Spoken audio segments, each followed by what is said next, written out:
అదే నవ్వు అసలు అదే హ్యాపీనెస్ అసలు ఎలా సాధ్యమవుతుంది అసలు కానీ కేతిరెడ్డి గారికి ఒక్కరికే సొంతమా అనిపిస్తుంది అన్న అట్లేం లేదన్నా. అసలు ఒక మనిషి హ్యాపీగా ఉండాలంటే ఏం చేయాలని అసలు ఎలా ఉండాలి చెప్పండి. లివ్ యువర్ ఓన్ లైఫ్ అంటే నేను what I thought this elections తర్వాత అంటే ఎలక్షన్స్ రిజల్ట్స్ ఏవైనా కావచ్చు, కానీ నేను రిజల్ట్స్ కంటే ముందే మా ఇంట్లో మా వైఫ్తో కూడా అన్నాను అనమాట ఆఫ్టర్ దిస్ రిజల్ట్స్.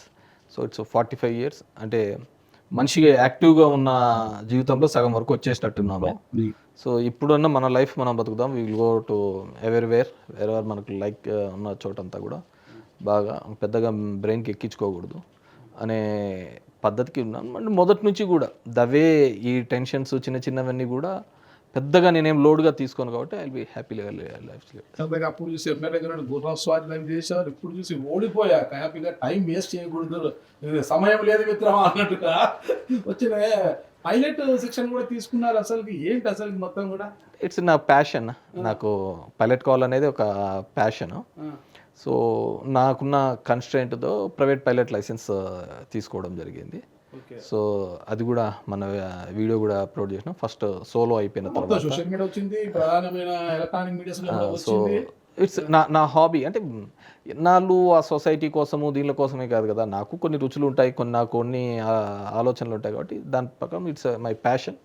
సో దాని ప్రకారం దగ్గర ఒక 6 to 8 months దీని మీదే ఉండి కంటిన్యూస్గా పోతూ 6 to 8 months పడుతుంది. అంటే యూ కాంట్ గో కంటిన్యూస్ కదా, కొన్ని రోజులు వెదర్ ప్రాబ్లమ్స్ ఉంటాయి, కొన్ని రోజులు ట్రాఫిక్ ఉంటాయి, కొన్ని ఎగ్జామ్స్ ఉంటాయి. ప్రైవేట్ పైలట్ లైసెన్స్ అంటే నాకు దానికి కొన్ని అవర్స్ ఎక్కువ చేయాలి. సో నేను సొంతంగా ఫ్లై చేయాలి, నేనేమి ప్యాసింజర్స్ని ఎక్కించుకొని తిరగలనే మోజేం కాదు కదా, నేను సొంతంగా ఫ్లై చేయాలి కాబట్టి నేను I went to private pilot licence.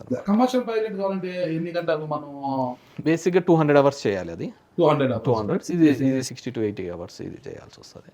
మీరు విమానాన్ని నడుపుతున్నప్పుడు మీకున్న ఫీల్ ఏంటి అసలు అలా దానిలో? ఇట్స్ అంటే ఇట్స్ ఫస్ట్ టైం సోలోగా ఉన్నప్పుడు ఇట్స్ ఎగ్జైట్మెంట్ కదా, ఇట్స్ ఒక అచీవ్మెంట్. చాలామంది సోలో ఫ్లయింగ్ అంటే ఎంతోమంది అనుకో ఉంటారు కానీ చేయలేని పరిస్థితి వాళ్ళకున్న కన్స్ట్రెంట్. సో నాకు ఈ ఏజ్లో ఈ టైంలో అబ్బింది అనుకోవాలా. సో ఈ టైంలో కూడా మనకున్న అన్నీ కూడా అంటే ఫ్లయింగ్ చేసేటప్పుడు you should be very conscious. Multiple tasking చేయాలా, ఒకసారి ఏటీసీతో మాట్లాడుతూ ఉండాలా, వస్తున్నది అబ్జర్వ్ చేస్తూ ఉండాలా. ఇట్స్ నాట్ లైక్ గాల్లో కదా, సో ఎవ్రీథింగ్ విల్ బి కాషియస్గా ఉంటూ ఉండాలన్నమాట. సో నా ప్యాషన్, నేను అది చేయగలిగినాను అంతే. చాలా అరుదుగా విన్నాము కూడా, అంటే పైలట్స్ రాజకీయాలకు వచ్చారు, రాజకీయ నాయకులు అయ్యారు, కానీ ఒక రాజకీయ నాయకుడు పైలట్ కావడం అనేది చాలా నాకు తెలిసి నా నాలెడ్జ్ లో ఒకరో ఇద్దరు ఉన్నట్టుగా ఉంది.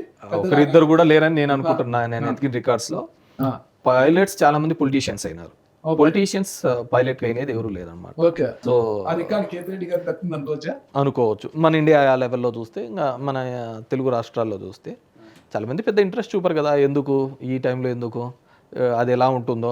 మామూలుగా ఫ్లైట్లో వెళ్తుంటేనే కొద్దిగా టర్బులెన్స్ వస్తుంటే ఊరికెక్కి తినే కదా, ఊరికి అనిపించింది అంటారు.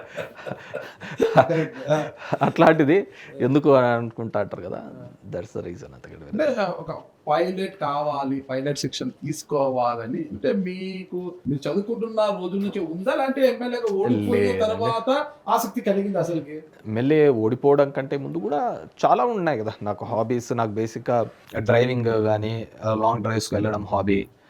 ఐ ఫీల్ వెరీ ఇది మాట రిలాక్స్ అండ్ స్ట్రెస్ ఫ్రీ అవుతుంది.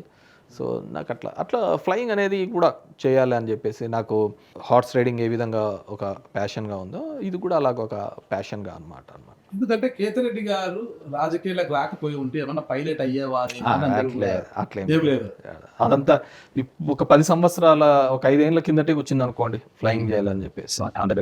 లేదు. ఓకే, ఒక మనం రాజకీయాల్లో ఒక విషయాన్ని మనం చూస్తే గుడ్ మార్నింగ్ ధర్మవరం పేరుతో కేతిరెడ్డి గారు నిత్యం ప్రజల్లోనే ఉంటూ అసలు చాలా మంది నేతలు జిల్లాలో ఉండరు, నియోజకవర్గాల్లో ఉండరు. నియోజకవర్గాల్లో నాగరిక సంవత్సరంలో మీరు మీ అనంత వెంకటరామరెడ్డి గారు మాత్రం ఇద్దరు మీరు నిత్యం ప్రజల్లో ఉండేవాళ్ళు అనమాట. అంటే రాష్ట్రంలో ఉన్న పబ్లిక్ అటెన్షన్, ఒక ఏపీలో ఉన్న తెలంగాణ పబ్లిక్ అటెన్షన్ కూడా నిత్యం మీ వైపు ఉండేది. గుడ్ మార్నింగ్ ధర్మవరము, కర్ణాటక అన్ని చోట్ల ఉండేవాళ్ళు.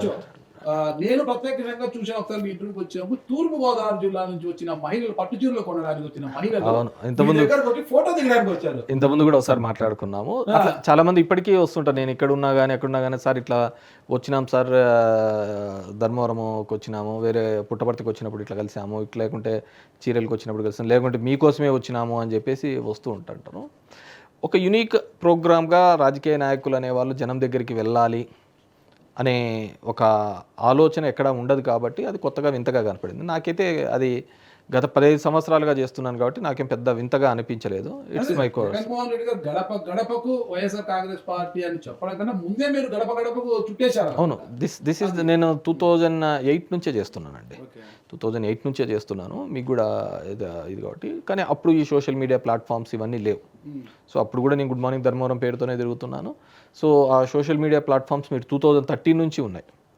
సో ఆ విధంగా నేను వెళ్ళడం వల్ల జనం దగ్గరికి, ఓహో ఎమ్మెల్యే కూడా వస్తాడా జనం దగ్గరికి అనేది మిగతా ప్రాంతాల్లో ఉన్న వాళ్ళకు ఒక అనిపించిండవచ్చు. ఇది ఏపీ ప్రజలే కాకుండా కర్ణాటక, తెలంగాణ ఇక్కడ ప్రజలందరూ అటెన్షన్ తెచ్చారు, ఒక మార్క్ తీసుకొచ్చారు. కానీ అంత తెచ్చినా కూడా ధర్మవరం నియోజకవర్గ ప్రజలు మిమ్మల్ని ఓడించారు. అంటే ఓడిపోయినా కూడా బాధతో కుంగిపోవాలి. ఎందుకంటే ఇంత చేశా, నేను నిత్యం ఇక్కడే ఉన్నాను, నా ఫ్యామిలీ అన్ని దూరం పెట్టేసి, నా పర్సనల్ విషయాలు కూడా పక్కన పెట్టేసి ప్రజల కోసం ఉన్నాను, నిత్యం లేచి అదే పనిగా పోవాలంటే కాదా అని ఆ బాధ అది ఏమి కనిపించకుండా ఓడిపోయిన వెంటనే విహారయాత్రలకు వెళ్ళిపోయారు. అట్లా లేదండి, ఓడిపోయిన వెంబటి విహారయాత్రలకు వెళ్ళాడు అనేది ఏం కాదు. కానీ ఐ కుడెంట్ డైజెస్ట్. నిజంగాంటే ఆ ఓటమి నేను డైజెస్ట్ చేసుకోలేకపోయినాను. సో అరే ఏంది మనం చేయాల్సింది జనాలకు అని చెప్పేసి, సో ఆ బాధనో వైరాగ్యమో లేకుంటే ఇంకోటో తెలియదు. కానీ కొన్నాళ్ళు అయితే నేను ఆ బ్రేక్ తీసుకోవాలా అనే ఉద్దేశంతోనే నేను వెళ్ళడం. ఎందుకు ఉండదండి, ఓడిపోయిన తర్వాత, అంత కష్టపడిన తర్వాత, అంత చేసిన తర్వాత, బేసిక్గా అదే చెప్తానులే. ఒక ఇంట్లో సంసారంలో 3 పిల్లలు ఇది ఖర్చు పెడుతున్నా కానీ భర్తకు ఎన్ని బాధలు వచ్చినా బయట కనపడ్డు అనమాట. అలాగే ఆనందంగానే పోతాండి అలా. సో ఒక నాయకుడు అన్న తర్వాత మనం ఎన్ని ఉన్నా కానీ ఏదున్నా కానీ అవన్నీ కనపడకుండానే ముందుకు పోతూ ఉండాలి. సో డెఫినెట్గా అంత చేసిన వాళ్ళము, అంత చేసి ఎవడెవడి చేతిలో మాటలు పడి ఎవడెవడి చేతిలో ఇది అనిపించుకొని, నేను చాలాసార్లు చెప్పిన, అది శ్రీరామో సూర్యనో ఇంకో ఏంటి కూడా నాకు అంత బాధ ఉండేది కాదు. కేవలం ఒక 2 నెలల్లో వచ్చి అసలు అతను ఎవరో కూడా తెలియకుండా అతనికి ఓటు వేసినారు. ఈరోజు దానికి తగ్గట్టుగానే ఇది చేయడం జరిగింది. సో అలా నమ్మినారు. మనం అంతగా చేసినా కూడా మనల్ని నమ్మలేకపోయినారు, ఏం తక్కువ చేసినామనే ఒక బాధ అయితే ఉండింది. డెఫినెట్గా నేను సత్యాన్ని కావచ్చు, ఇంకోని కావచ్చు, అసలు తప్పు పట్టడానికే లేదు.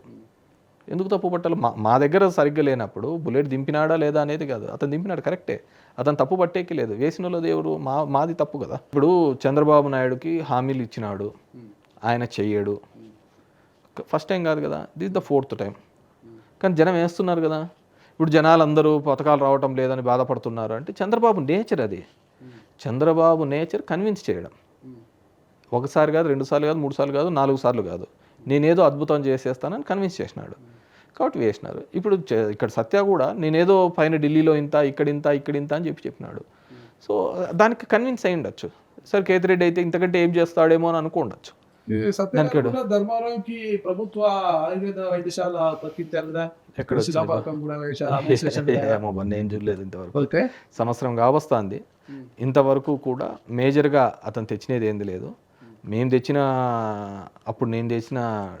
ఫ్లైఓవర్ ఇప్పుడు జరుగుతుంది.